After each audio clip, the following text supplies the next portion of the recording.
महाभारत में एक और एग्जांपल आता है एटीट्यूड चेंज का। गांधारी सब जानते हैं, गांधारी वाज वेरी एंग्री, मेरे पुत्रों का वध हुआ है, मृत्यु हुई है तो उस कृष्ण की वजह से हुई है। ये गांधारी का हाल था। तो गांधारी ने क्या किया, भगवान श्री कृष्ण को श्राप दिया, जिस प्रकार से मेरे कुल का नाश हुआ है मैं आपको श्राप देती हूँ कि आपके कुल का विनाश हो जाए। भगवान के ऊपर तो श्राप का असर होता नहीं, फिर ही भगवान ने अपनी लीला समाप्त की, नो डाउट, लेकिन उद्धव जी को फिर भी छोड़ दिया कि हम श्राप में नहीं आते। लेकिन क्यों श्राप दिया गांधारी ने? पुत्रों से बड़ी आ सकती है इसकी ना, इसको इसका इस एटीट्यूड को हम चेंज करेंगे। ओके, अब ये जो गांधारी थी, गांधारी गई कुरुक्षेत्र भूमि में, वहां रोना शुरू कर दिया, मेरा दुर्योधन, मेरा दुशासन, रोना धोना चालू कर दिया, रोती रही और फिर रोते रोते ऐसे रात हो गई। उठी तो बहुत भूख लगी उसको, बहुत भूख लगी है, कुछ खाने को, कुरुक्षेत्र में क्या खाएंगी? उसने पेड़ देखा, पेड़ था, पेड़ उगा हुआ था, उसमें पेड़ में आम थे। तेरे आम, तो आम तोड़ना चाहे, लेकिन आम थोड़ा सा ऊपर था, तो आम हाथ में आ नहीं रहा था।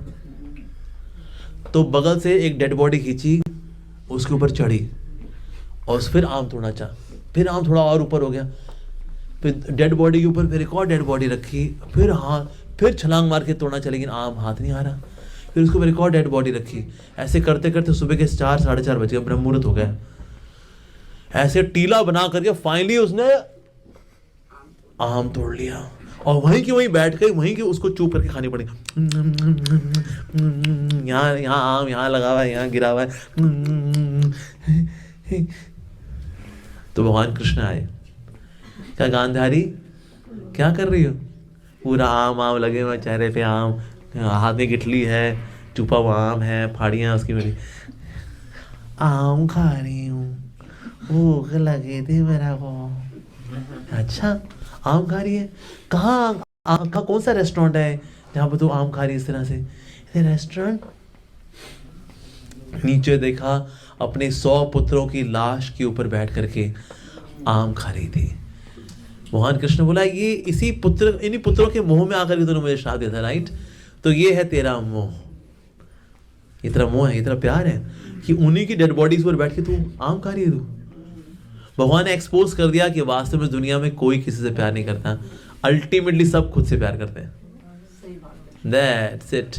भाई जब बोलते ना I love you too, इसका मतलब ये होता है I love you means मैं तुम्हारा शोषण करूंगा। Are you ready to be exploited? I love you। और दूसरा व्यक्ति बोलता है I'm ready to be exploited, but you should also be ready to be exploited। Are you ready?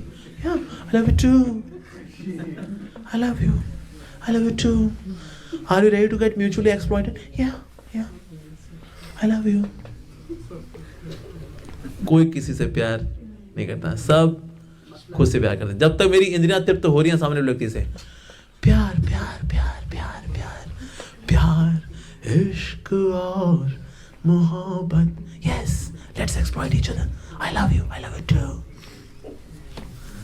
Expose करके रख दिया भगवान श्री कृष्ण ने गांधारी के प्यार को कि देख ये है तेरा पुत्रों से प्यार। भूख लगी तो उनके ऊपर बैठ के आम खाना चालू, हाँ, रत्नागिरी के अल्फांसो मांगो। भगवान ने कहा तू ये सोच, कुरुक्षेत्र की भूमि में आम कैसे उग जाएगा? तो उसको पता लगा ये सारी कृष्ण की माया है वास्तव में। यस, भगवान कृष्ण माया रचते हैं इस प्रकार से बुद्धि देने के लिए, देख मोह से निकालने के लिए।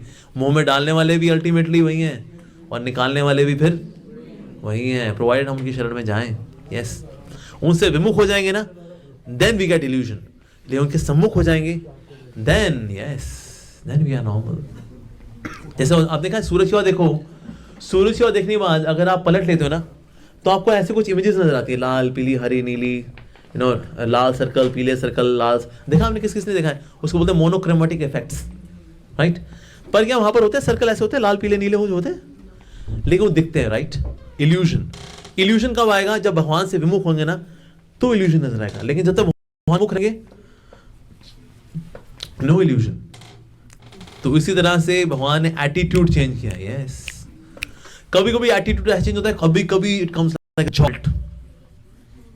जैसे कैकेयी जो थी, उनको लगा था अरे मैंने तो अपने बेटे के लिए कृष्ण को, राम को भेज दिया वनवास के लिए, और अब मेरा बेटा करेगा अयोध्या पे राज।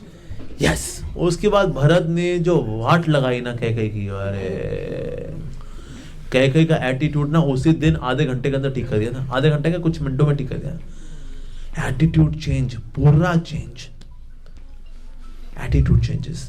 Sometimes attitude changes because of knowledge. ज्ञान मिलता है ना, ज्ञान की वजह से एटीट्यूड चेंज होता है। जैसे एक माता थी, उन्होंने ना पीएचडी कर रखी थी, मतलब थीसिस तैयार है उनकी, पीएचडी इन एथीज्म, नास्तिकता में पीएचडी उनकी हो रखी है। जाके सबमिट करना है, डॉक्टरेट की डिग्री मिल जाएगी। निरीश्वरवाद, offensive atheism, defensive atheism, scientific atheism, सब कवर्ड एथीज्म, सब प्रकार के चैप्टर उन्होंने पूरे कर दिए। Thesis would be submitted, PhD की डिग्री मेरे हाथ में, मैं हूं डॉक्टर इन निरीश्वरवाद। फरवरी में बस सबमिट करनी है और मेरी पीएचडी की डिग्री मेरे पास। दिसंबर का महीना आ गया जी। दिसंबर के महीने में डिवोटीज डिस्ट्रीब्यूट करते हैं भगवत गीता। एक डिवोटी ने सड़क पे उनको पकड़ा दी भगवत गीता, कहते madam Bhagavad Gita for you.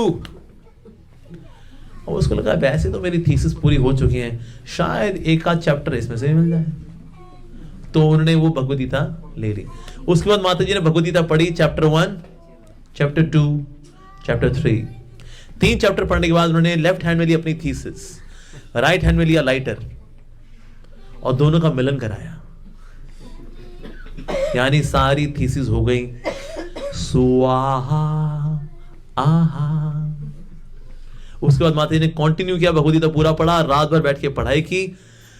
She became a devotee and currently she is an initiated disciple. 16 माला करने वाली initiated devotee। पर एटीट्यूड चेंज कैसे हुआ? भगवद गीता के 3 चैप्टर पढ़ करके एटीट्यूड चेंज।